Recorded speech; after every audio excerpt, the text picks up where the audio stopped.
Salut à tous les amis, bienvenue sur la chaîne pour une nouvelle vidéo. Aujourd'hui, petite review d'un jeu récemment acquis et donc aussitôt acquis, aussitôt terminé. On va parler 007 sur Nintendo 64 les amis, je l'ai fini, ça y est, le monde ne suffit pas.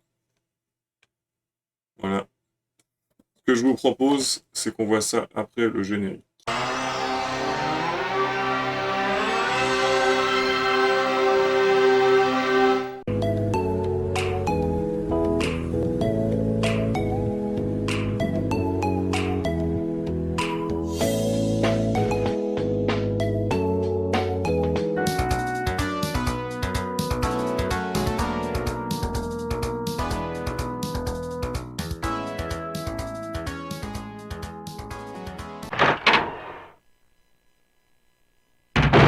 Alors, le monde ne suffit pas.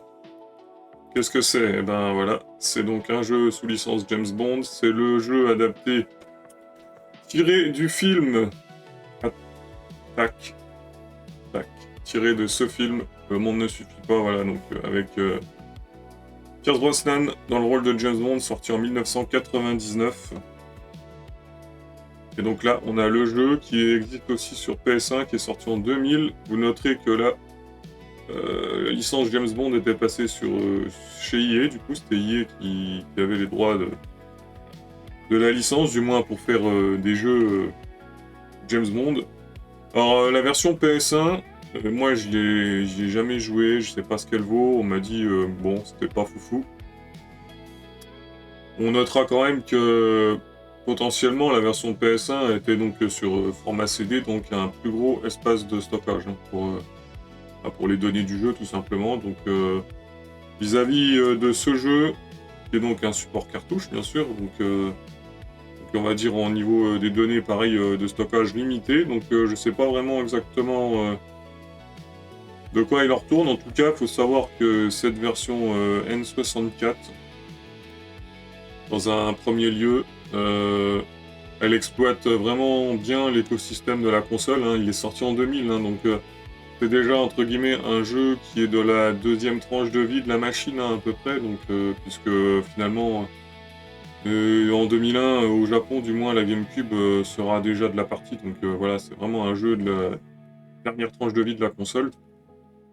Et on remarque du coup que le jeu est compatible avec le Rumble Pack, hein, donc les kits de vibration.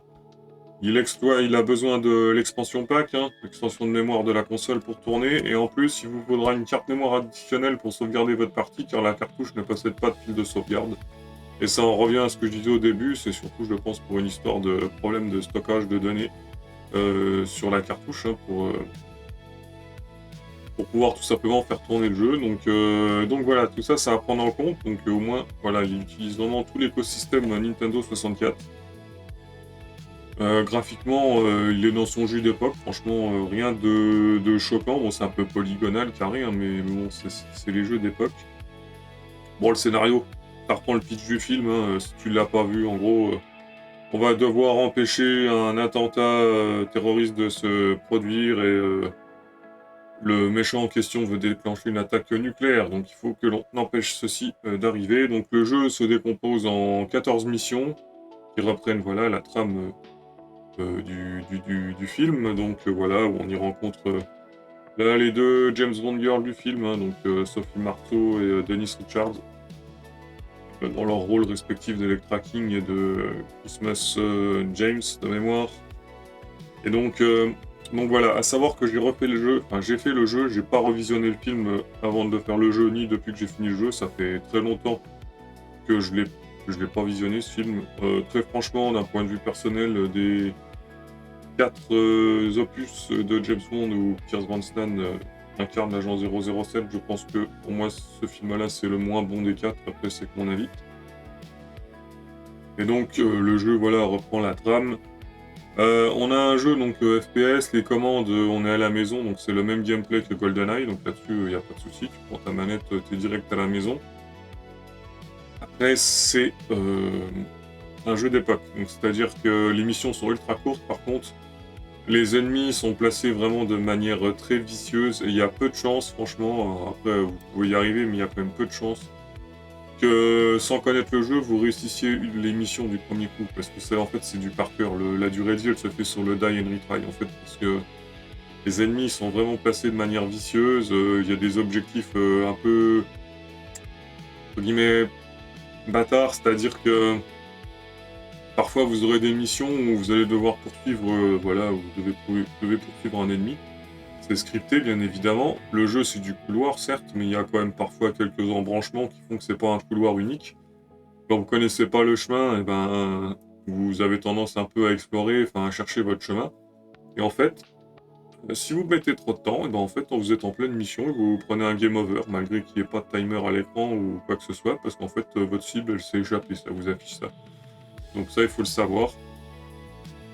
Euh, Il y a aussi des scènes. Alors, on a un peu de cinématique. Bon, on est sur support cartouche, je le rappelle. On a des petites, vraiment petites cinématiques. Donc, à chaque début de mission et à chaque fin de mission. C'est pour ça que je faisais référence à la version PS1. Je sais pas de quoi il en retourne, vu qu'elle est sur support CD, logiquement. Si ces deux versions qui ont été développées, on va dire, pour chaque console, normalement, elles devraient avoir des cinématiques un peu plus longues, j'imagine, sur PS1. Donc voilà. Oui, il y a certains passages qui sont ultra scriptés, et du coup, notamment dans une mission, vous avez vraiment une mini cutscene pendant la mission, et en fait, à un moment donné, vous avez un timer qui apparaît, donc qui est vraiment court, qui correspond à un événement. Et il faut vraiment le savoir, en fait, si vous faites dans les quelques secondes imparties, vous n'appuyez pas sur la touche voulue au bon endroit, bah en fait c'est le game over. Donc ça c'est pareil, c'est compliqué. Honnêtement ça, moi je m'en souvenais plus en fait. J'ai été voir sur internet exactement où il fallait appuyer, parce qu'on vous prend pas par la main du coup. Et quand je l'ai fait et que ça a déclenché la petite scène, je me suis dit ah oui effectivement je me souviens de cette scène dans le film. Ils ont essayé de retranscrire du coup dans le jeu sur 64. Et c'est pas trop mal fichu, parce que honnêtement les effets et tout, c'est pas trop mal fichu. Franchement pour un jeu cartouche, ça rend pas trop mal. Vous aurez aussi une mission qui, pour le coup, ça change un peu, qui est vraiment du rail shooter, c'est-à-dire que vous êtes dans un contexte. Et pour cette mission-là, en fait, votre 007, vous ne pourrez pas le diriger, vous pourrez juste faire des gauche-droite. En fait, votre personnage, il va avancer tout seul, et en fait, il faut essayer de survivre, arriver à l'arrivée, en fait. Dézinguer les ennemis et détruire les quelques objectifs qu'il y a en chemin, qu'il faut bien repérer, et pareil. Si vous le savez pas, vous passez devant, vous pouvez plus vous arrêter, vous avez raté l'objectif, c'est l'échec de la mission. Voilà, c'est vraiment un jeu qui est basé sur le die and retry. Mais au global, voilà, après une fois qu'on a assimilé chaque mission à peu près, on s'en sort, on sait où sont les ennemis, quand, voilà. Encore une fois, ils sont placés de manière vraiment assez vicieuse pour les développeurs. Donc voilà, vous aurez tout un tas de gadgets pour agrémenter vos missions, sinon ce serait pas un James Bond ni une Snow, donc vous aurez plein de gadgets.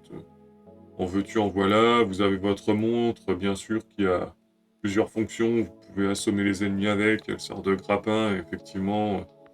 Voilà, le classique 007. Donc voilà, il a aussi évidemment un mode multijoueur dessus en écran splitté à 4. Bon, alors, je ne l'ai pas testé, donc voilà, mais bon.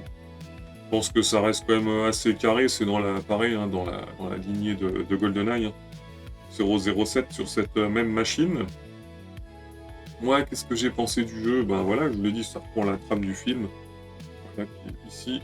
Bon, je vous l'ai dit, c'est pas avec Pierce Brosnan, c'est pas mon film favori, loin de là. C'est un FPS 007 de l'époque en fait, et ça se prend bien en main, comme je l'ai dit, c'est des commandes GoldenEye.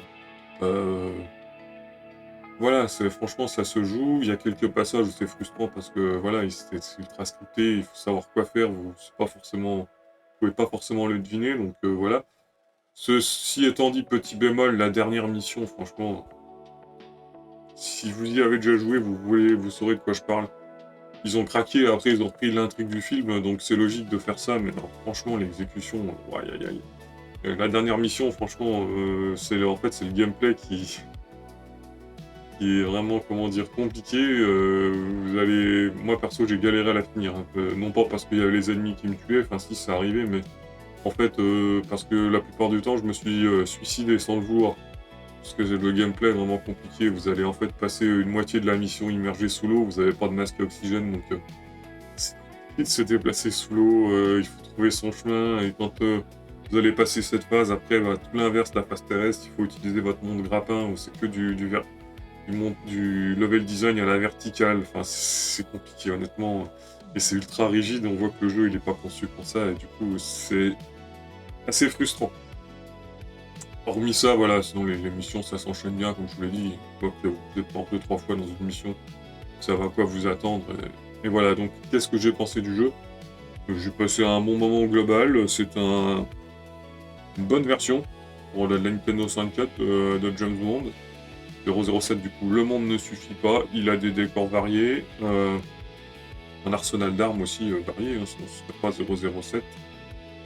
Et voilà, et vous passez un bon petit moment, c'est un bon FPS. La Nintendo 64, je le rappelle, c'est une console qui a une manette qui est faite pour les FPS.